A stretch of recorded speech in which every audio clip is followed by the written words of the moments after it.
എവിടെ മുസ്ലിമീങ്ങൾ, നിങ്ങൾ എവിടെ നിന്ന് വന്നവരാ, പാകിസ്ഥാനിൽ പോകണം എന്ന് പറയുന്ന ആളുകളോട് വിനീതമായും അവസാനമായും ഞാൻ പറഞ്ഞോട്ടെ, ഞങ്ങൾ എന്തൊക്കെ തേച്ച് വേണം പാകിസ്ഥാനിൽ പോകാൻ? ഞങ്ങൾ ഒരുപാട് സാധനങ്ങൾ, ഒരുപാട് ചിഹ്നങ്ങൾ ഉപേക്ഷിച്ച് വേണം ഞങ്ങൾ പാകിസ്ഥാനിൽ പോകാൻ.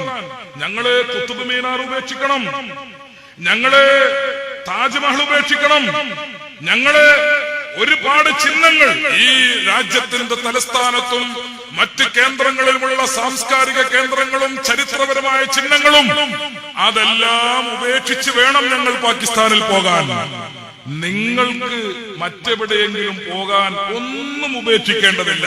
കയ്യും വീശി പോകാം, കയ്യും വീശി നിങ്ങൾക്ക് പോകാം.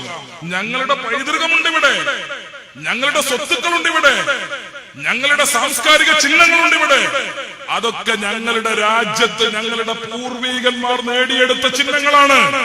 ആ ചിഹ്നങ്ങളൊക്കെയും ഉപേക്ഷിച്ചുകൊണ്ട് ഞങ്ങൾക്ക് എവിടെയും പോകാനില്ല. നിങ്ങൾ പോകാൻ ഉദ്ദേശിക്കുന്നുവെങ്കിൽ കയ്യും വീശി പോകാം. നിങ്ങൾക്ക് എടുക്കേണ്ട ഒരേ ഒരു സാധനമേ ഉള്ളൂ, ഒരേ ഒരു സാധനം. ജയിലിൽ നിന്ന് പുറത്തിറങ്ങാൻ വേണ്ടി 6 തവണ നിങ്ങളുടെ ആചാര്യൻ നക്കിക്കൊടുത്ത ആ ബ്രിട്ടീഷുകാരന്റെ ഷൂ ഇല്ലേ, ആ ഷൂ മാത്രമേ നിങ്ങൾക്ക് കയ്യിലെടുക്കാനുള്ളൂ. ഞങ്ങൾക്ക് ഒരുപാട് കയ്യിലെടുക്കാനുണ്ട്. അതുകൊണ്ട് അങ്ങനെ അങ്ങ് പോകാൻ പ്രയാസമാണ് എന്ന കാര്യം മാത്രം ഞാൻ അവരോട് സൂചിപ്പിച്ചുകൊണ്ട്, സഹോദരങ്ങളെ, നമുക്ക് ഒന്നിച്ചു നിൽക്കണം. പോരാളികൾ, പോരാളികൾ മതേതര സമൂഹത്തോട് ചേർന്ന് നിൽക്കണം, മതേതര സമൂഹത്തോട് ചേർന്ന് നിൽക്കണം.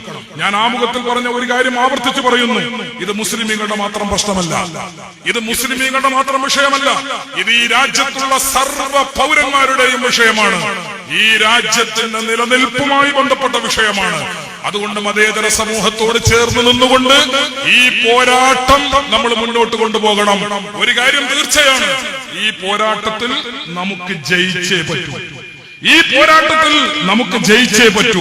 കാരണം അത് ഈ രാജ്യത്തിന്റെ വിഷയമാണ് എന്ന കാര്യം നിങ്ങളെ ഓർമ്മപ്പെടുത്തി. അല്ലാഹു തആല നമുക്ക് ഈ ഒരു രാജ്യത്തിന്റെ മൂല്യങ്ങൾക്ക് വേണ്ടിയുള്ള, മതേതരത്വത്തിന്റെ, ജനാധിപത്യത്തിന്റെ നിലനിൽപ്പിന് വേണ്ടിയുള്ള ഈ പോരാട്ടത്തിൽ നമ്മുടെ മതേതര നേതാക്കൾക്കും ജനാധിപത്യവാദികൾക്കും നമുക്കെല്ലാവർക്കും അല്ലാഹു ശക്തി പകരുമാറാകട്ടെ. ആമീൻ എന്ന്